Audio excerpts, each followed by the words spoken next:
El mundo acababa de sobrevivir a la guerra más devastadora de la historia. Era el año 1945. Las ciudades de Europa permanecían reducidas a escombros. Millones de personas habían perdido la vida y dos bombas atómicas, lanzadas sobre Hiroshima y Nagasaki en agosto de ese mismo año, habían demostrado que la humanidad había entrado en una nueva era. La era del poder absoluto y del miedo absoluto. Pero mientras los soldados regresaban a sus hogares y las naciones intentaban reconstruirse, una nueva guerra comenzaba a gestarse silenciosamente.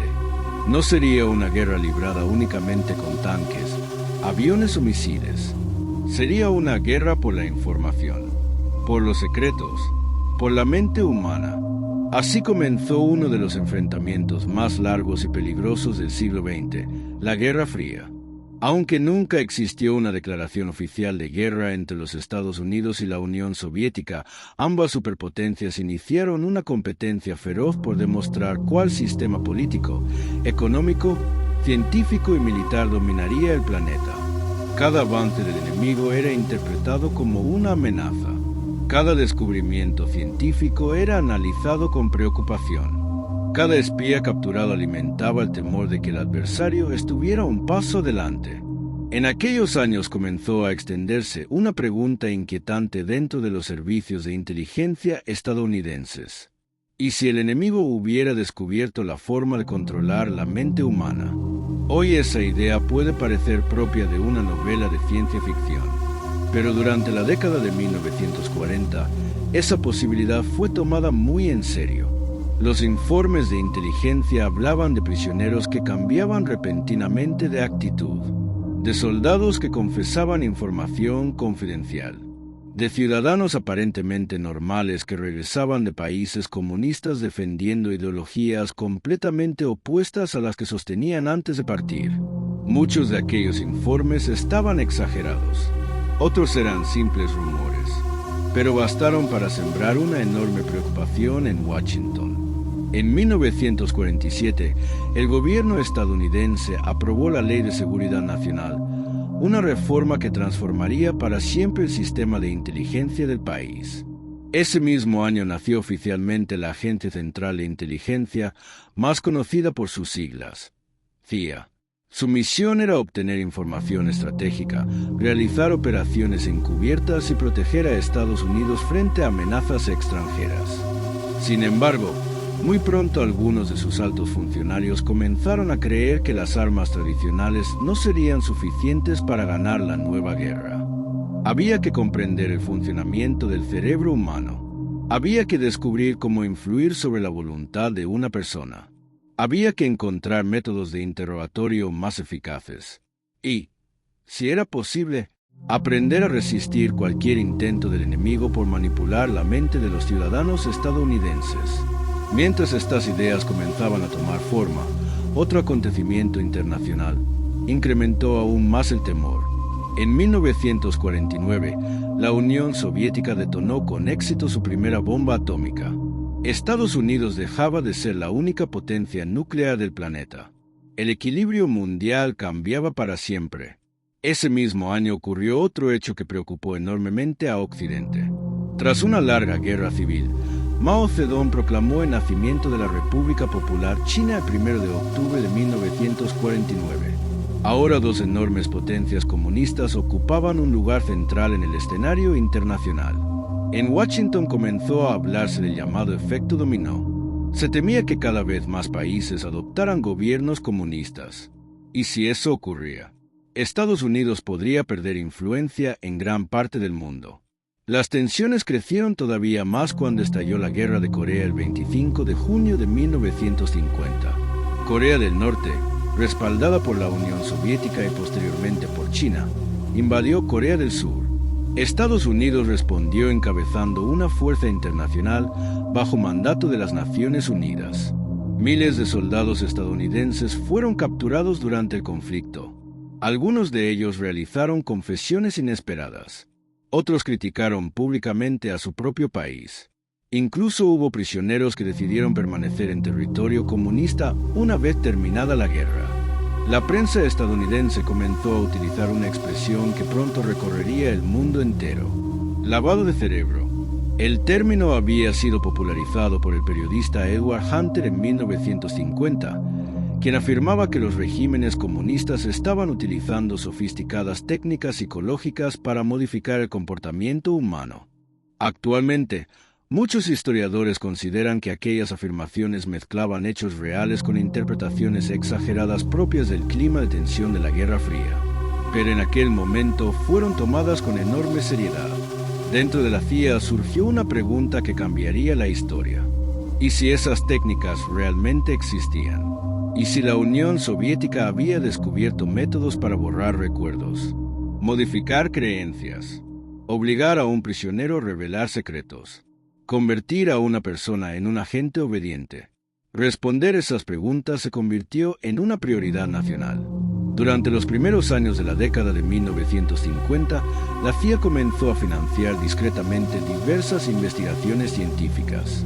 Algunas estudiaban hipnosis, otras analizaban el comportamiento humano bajo estrés extremo. También se realizaron experimentos sobre privación del sueño, aislamiento sensorial y efectos de determinadas sustancias químicas sobre el cerebro.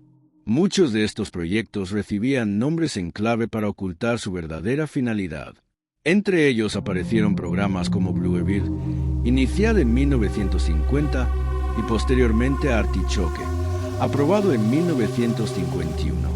Ambos tenían un objetivo inquietante: descubrir si era posible controlar el comportamiento de un individuo mediante técnicas psicológicas, interrogatorios intensivos y el uso de drogas. Con el paso de los meses, algunos responsables de la CIA llegaron a la conclusión de que aquellos proyectos todavía eran insuficientes. Querían ir mucho más lejos, muchísimo más lejos. Buscaban un programa de investigación sin precedentes, capaz de explorar todos los límites conocidos de la mente humana. Un proyecto tan secreto que incluso muchos altos funcionarios del gobierno jamás conocerían su existencia. Un programa cuyo nombre permanecería oculto durante décadas en miles de documentos clasificados. En 1953, el recién nombrado director de la CIA, Allen Dulles, autorizó oficialmente el inicio de una investigación que cambiaría para siempre la historia de los servicios de inteligencia estadounidenses. Aquel proyecto recibió un nombre tan breve como enigmático: MK-Ultra. Y aunque sobre el papel se presentaba como un programa de investigación científica para comprender el comportamiento humano, lo que comenzó a desarrollarse en laboratorios, hospitales, universidades y centros de investigación durante los años siguientes abriría uno de los capítulos más controvertidos de la historia de la inteligencia moderna. Porque la pregunta ya no era si la mente podía ser influenciada. La verdadera pregunta era ¿hasta dónde estaba dispuesto a llegar un gobierno para descubrirlo? El 13 de abril de 1953, en los más altos niveles de la Agencia Central de Inteligencia de los Estados Unidos, comenzó oficialmente uno de los programas más secretos y controvertidos de la Guerra Fría. Su nombre era MK-Ultra. El proyecto fue autorizado por el director de la CIA, Allen Wells Dulles, y quedó bajo la supervisión del químico Sidney Gottlieb, un científico brillante, reservado y especializado en química, biología y sustancias experimentales. Durante años, su nombre permaneció completamente desconocido para el público. Sin embargo, con el paso del tiempo, documentos desclasificados revelarían que había desempeñado un papel central en el desarrollo del programa. Pero ¿qué significaba realmente el nombre MK-Ultra? Según documentos históricos, las letras MK hacían referencia a un código interno utilizado por la CIA para identificar proyectos relacionados con investigaciones técnicas. La palabra Ultra era un nombre en clave asignado al programa. No significaba control mental absoluto, como muchas veces se afirma en libros y películas, sino que formaba parte del sistema de clasificación de proyectos secretos de la agencia. Desde el principio, MK-Ultra fue diseñado para operar bajo el más estricto nivel de confidencialidad. Incluso dentro de la propia CIA, muy pocas personas conocían la verdadera magnitud del proyecto. Los fondos destinados a la investigación se distribuían mediante organizaciones pantalla, fundaciones y contratos con universidades, hospitales, laboratorios farmacéuticos e instituciones científicas. En muchos casos, los investigadores que participaban en determinados estudios desconocían que el dinero provenía de la CIA. Con ello, la agencia buscaba mantener el secreto incluso si alguno de los experimentos llegaba a hacerse público. El objetivo oficial era amplio: estudiar todos aquellos factores que pudieran influir sobre la conducta humana. Pero detrás de esa descripción se escondía una lista mucho más ambiciosa. Los documentos desclasificados muestran que la CIA quería responder preguntas que hasta entonces parecían imposibles. ¿Era posible obtener información de un prisionero sin recurrir a la violencia física? ¿Podía una droga alterar completamente la percepción de la realidad? ¿Existía alguna sustancia capaz de reducir las inhibiciones de una persona? ¿Se podía borrar temporalmente la memoria? ¿Era posible implantar falsos recuerdos? ¿Podía la hipnosis aumentar la obediencia? Estas preguntas impulsaron decenas de investigaciones realizadas durante varios años. Uno de los aspectos más conocidos de MKUltra fue el estudio de sustancias psicoactivas. Entre ellas destacó una en particular, el LSD, o dietilamida del ácido lisérgico. Esta sustancia había sido sintetizada por primera vez en 1938 por el químico suizo Albert Hofmann, mientras trabajaba para la empresa farmacéutica Sandoz. Sin embargo, no fue hasta 1943 cuando Hofmann descubrió accidentalmente sus intensos efectos al absorber una pequeña cantidad durante una investigación. Aquella experiencia dio origen a uno de los compuestos psicodélicos más estudiados del siglo XX. Cuando la CIA conoció los efectos del LSD, despertó un enorme interés. Los investigadores se preguntaban si aquella sustancia podría utilizarse durante interrogatorios o incluso como una herramienta para obtener información confidencial. Durante los primeros años del proyecto se realizaron numerosos experimentos administrando LSD a voluntarios, en algunos casos, a personas que desconocían por completo que estaban participando en un estudio. Con el tiempo, esta práctica se convertiría en uno de los aspectos más criticados de MKUltra. Algunos participantes habían dado su consentimiento. Otros jamás fueron informados. Actualmente, esas prácticas serían consideradas una grave violación de la ética en la investigación científica. Sin embargo, durante la década de 1950 las normas sobre consentimiento informado aún no estaban plenamente desarrolladas en muchos ámbitos de la investigación. Además del LSD, MKUltra exploró numerosas líneas de estudio: hipnosis, privación del sueño, aislamiento prolongado, estrés psicológico, uso de barbitúricos, anfetaminas, mescalina, cannabis, alcohol, incluso la combinación de distintas sustancias para observar cómo reaccionaba el cerebro humano bajo diferentes condiciones. Cada experimento buscaba recopilar información sobre los límites de la mente. Los documentos históricos indican que el proyecto llegó a abarcar alrededor de 149 subproyectos, desarrollados a través de universidades, hospitales, centros médicos y laboratorios distribuidos principalmente en Estados Unidos y Canadá. No todos estudiaban drogas. Algunos investigaban técnicas de interrogatorio. Otros analizaban el comportamiento humano bajo presión. También se financiaron investigaciones sobre memoria, percepción, aprendizaje y resistencia psicológica. Sin embargo, uno de los episodios más conocidos ocurrió de manera completamente inesperada. En noviembre de 1953, un científico del ejército estadounidense llamado Frank Olson, que colaboraba en investigaciones relacionadas con armas biológicas, asistió a una reunión organizada por la CIA. Sin saberlo, Olson recibió una dosis de LSD mezclada en una bebida. Durante los días siguientes sufrió una profunda crisis emocional y psicológica. El 28 de noviembre de 1953, cayó desde la ventana de un hotel en Nueva York y murió. Durante muchos años, la versión oficial sostuvo que se había tratado de un suicidio. Décadas después surgieron investigaciones, documentos y testimonios que alimentaron nuevas preguntas sobre las circunstancias de su muerte. Hasta el día de hoy, ese caso continúa siendo objeto de debate entre historiadores e investigadores. Mientras tanto, el programa seguía creciendo. Cada nuevo informe parecía abrir una posibilidad diferente. Los responsables de MKUltra estaban convencidos de que aún no habían encontrado el método definitivo para comprender o influir sobre la conducta humana, pero también empezaban a descubrir algo inesperado. La mente era mucho más compleja de lo que habían imaginado. Los efectos del LSD variaban enormemente de una persona a otra. La hipnosis no funcionaba igual en todos los individuos. Las respuestas psicológicas eran impredecibles.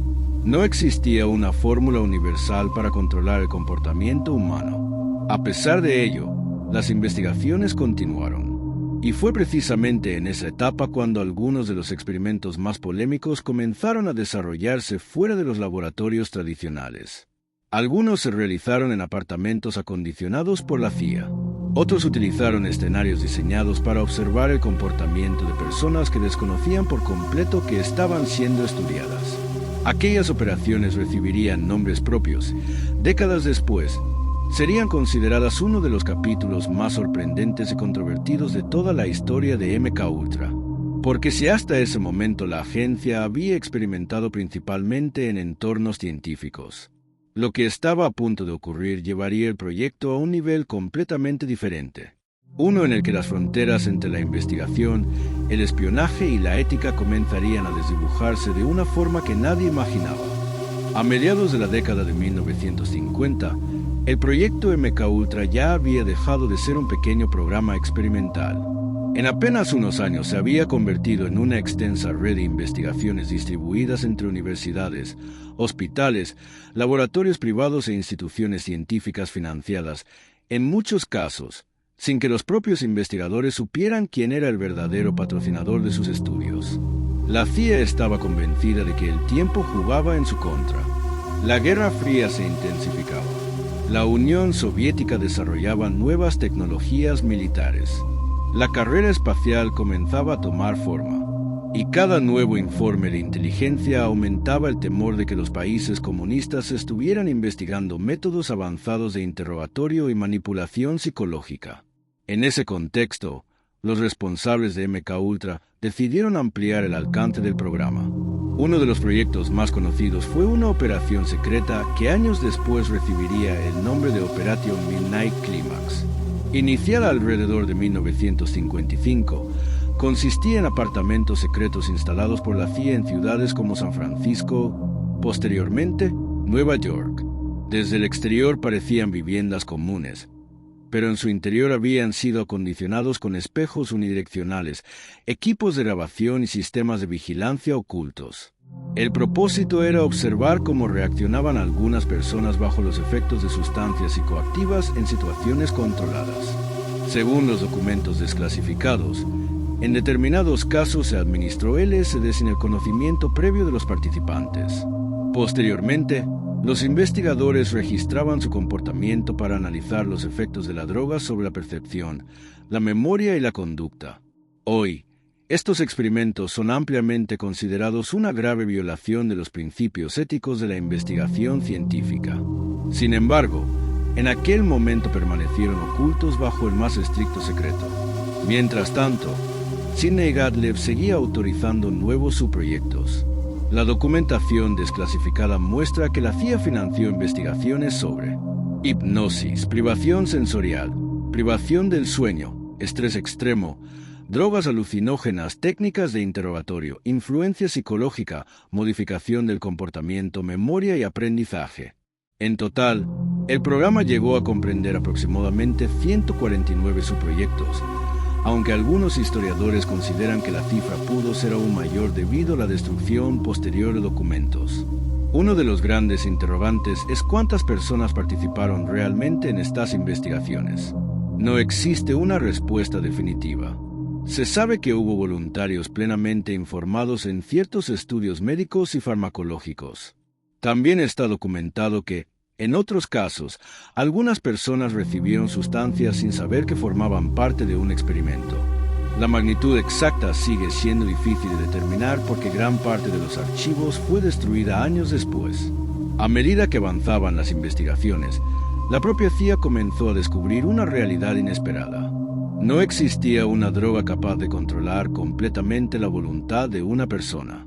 Los efectos del LSD resultaban impredecibles. Algunos individuos experimentaban euforia. Otros sufrían ansiedad intensa. Algunos recordaban perfectamente lo ocurrido.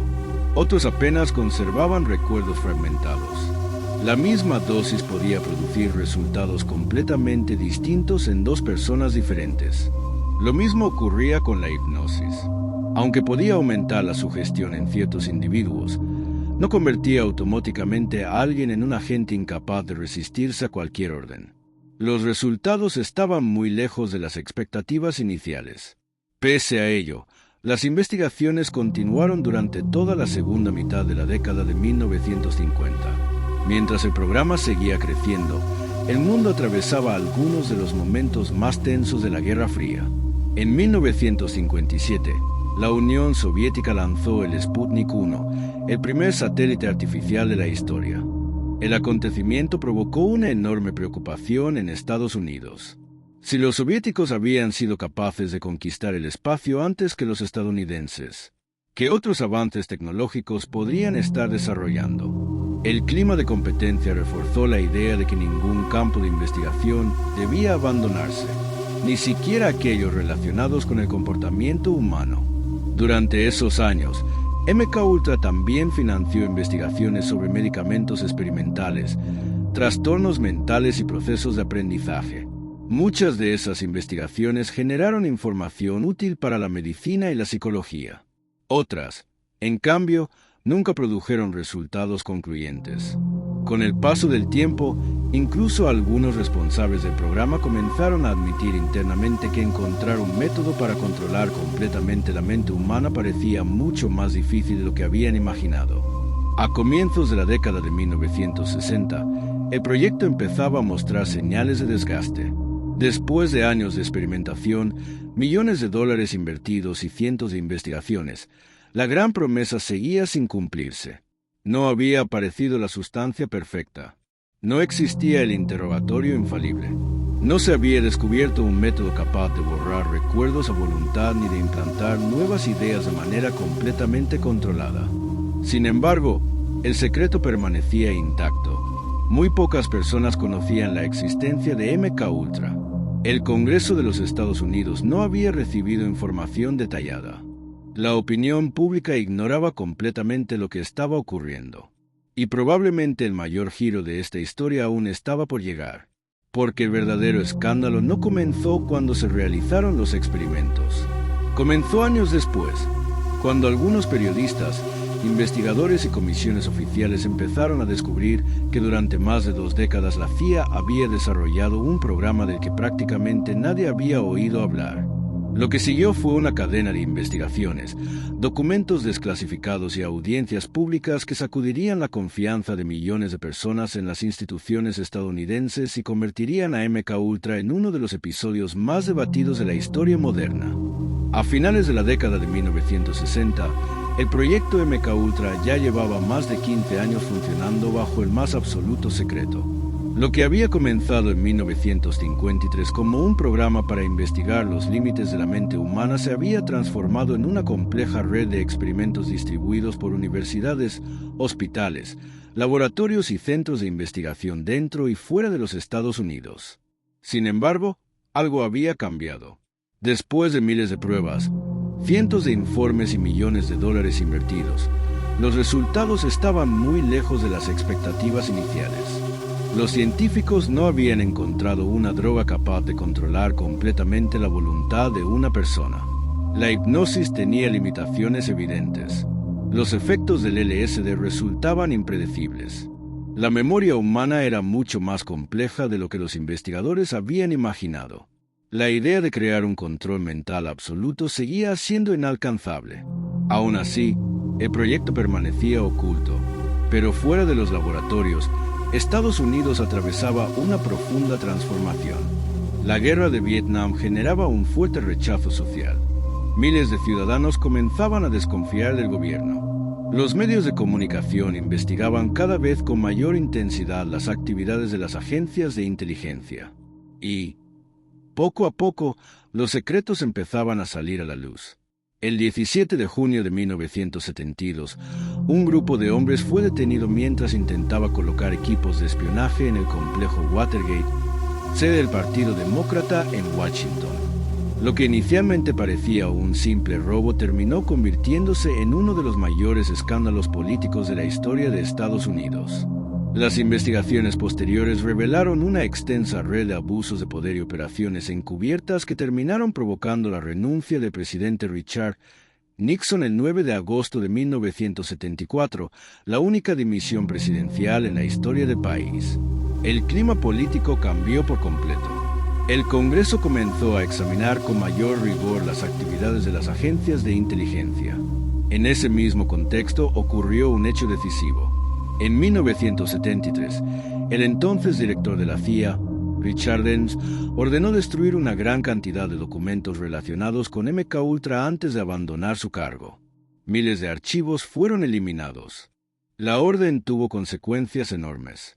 Hasta hoy se desconoce el contenido de buena parte del programa porque esos documentos desaparecieron para siempre. Años después, Helms explicaría que buscaba proteger la identidad de personas e instituciones vinculadas a operaciones clasificadas. Sin embargo, la destrucción de los archivos también impidió reconstruir con precisión todo lo que había ocurrido durante 2 décadas. Parecía que la historia de MKUltra quedaría enterrada para siempre, pero el destino tenía otros planes. En 1974, el periodista Seymour Hersh publicó una investigación en The New York Times que revelaba actividades ilegales realizadas por la CIA contra ciudadanos estadounidenses. Aquella publicación desencadenó una ola de investigaciones oficiales. En 1975, el Senado creó el Comité Church, presidido por el senador Frank Church, con el objetivo de investigar las operaciones secretas de las agencias de inteligencia. Por primera vez, la CIA tuvo que responder públicamente a preguntas sobre programas que durante años habían permanecido ocultos. Ese mismo año, la Comisión Rockefeller, creada por el presidente Gerald Ford, también examinó diversas actividades de la agencia. Las investigaciones comenzaron a revelar la existencia de proyectos relacionados con experimentos psicológicos y el uso de drogas. Pero la mayor sorpresa aún estaba por llegar. En 1977, gracias a una solicitud realizada bajo la Ley de Libertad de Información Freedom of Information Act, un investigador descubrió accidentalmente cerca de 20.000 documentos de MKUltra que no habían sido destruidos porque estaban almacenados en archivos financieros. Aquellos documentos cambiaron para siempre la comprensión pública del programa. Demostraban que MKUltra había existido realmente. Revelaban los nombres de numerosos subproyectos. Mostraban contratos con universidades, hospitales y centros de investigación, y confirmaban que la CIA había financiado experimentos relacionados con drogas, hipnosis, comportamiento humano y técnicas de interrogatorio. Ese mismo año comenzaron nuevas audiencias ante el Congreso. Uno de los principales testigos fue Sidney Gardner, quien reconoció diversos aspectos del programa, aunque debido a la destrucción de gran parte de los archivos, muchas preguntas quedaron sin respuesta definitiva. ¿Cuántas personas participaron realmente? ¿Cuántos experimentos nunca llegaron a conocerse? ¿Qué información desapareció para siempre en los documentos destruidos? Probablemente nunca lo sabremos. Durante las décadas siguientes, historiadores, periodistas y académicos continuaron investigando MKUltra. Algunas teorías afirmaban que la CIA había logrado crear métodos infalibles de control mental. Otros aseguraban que el programa seguía funcionando bajo otro nombre. Sin embargo, hasta la fecha no existe evidencia documental sólida que respalde esas afirmaciones. Lo que sí está ampliamente documentado es que MKUltra desarrolló investigaciones secretas, algunas de ellas éticamente inaceptables, que incluyeron experimentos con drogas y técnicas psicológicas y que varios participantes no fueron informados adecuadamente de su participación. Precisamente por ello, el programa se convirtió en uno de los ejemplos más citados cuando se habla de los límites éticos de la investigación científica y de la supervisión de las agencias de inteligencia. Con el paso de los años, muchas universidades reforzaron sus normas sobre consentimiento informado. Las investigaciones médicas comenzaron a ser sometidas a controles mucho más estrictos. Se fortalecieron los comités de ética y surgieron nuevas regulaciones destinadas a proteger los derechos de quienes participan en estudios científicos. Paradójicamente, uno de los legados más importantes de MKUltra no fue el descubrimiento de un método para controlar la mente humana. Fue demostrar hasta qué punto el miedo, la competencia internacional y el secreto pueden llevar a instituciones poderosas a cruzar límites que, en circunstancias normales, parecerían impensables. Hoy, más de 70 años después de su creación en 1953, MKUltra sigue despertando enorme interés. Miles de artículos continúan analizando uno de los episodios más inquietantes de la Guerra Fría. Pero la pregunta que impulsó el proyecto sigue abierta. ¿Es posible controlar completamente la mente humana? Hasta el momento, la ciencia no ha encontrado pruebas de que exista una técnica capaz de lograrlo. La mente humana continúa siendo uno de los mayores misterios de la naturaleza.